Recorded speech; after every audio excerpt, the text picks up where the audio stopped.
এটা কুষ্টিয়ার কুমারখালীর গড়াই নদীর উপরে ব্রিজ। আজকে আপনাদেরকে দেখাচ্ছি খুব দৃষ্টিনন্দন সুন্দর একটা ব্রিজ।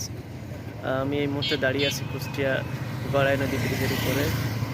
মনোমুগ্ধকর পরিবেশ।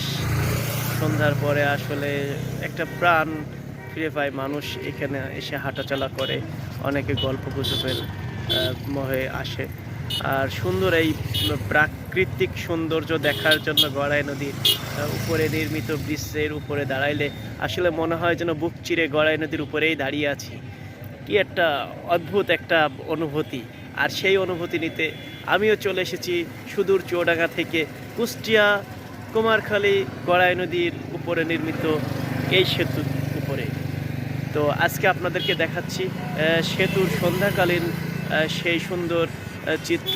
আসলে এই সেতুটা কিন্তু এই অল্প কিছুদিন হয়েছে উন্মুক্ত হয়েছে, কিন্তু এখনও উদ্বোধন হয় না। তারপরেও দর্শনার্থী বা এলাকাবাসীর চাপে সেতুটি এখনই উন্মুক্ত করে দিয়েছে বাংলাদেশ সরকারের মাননীয় মন্ত্রী বৃন্দ। এখানে খুব সুন্দর পরিবেশে আসলে মানুষজন যাতায়াত করতেছে, আপনারা দেখতে পাচ্ছেন।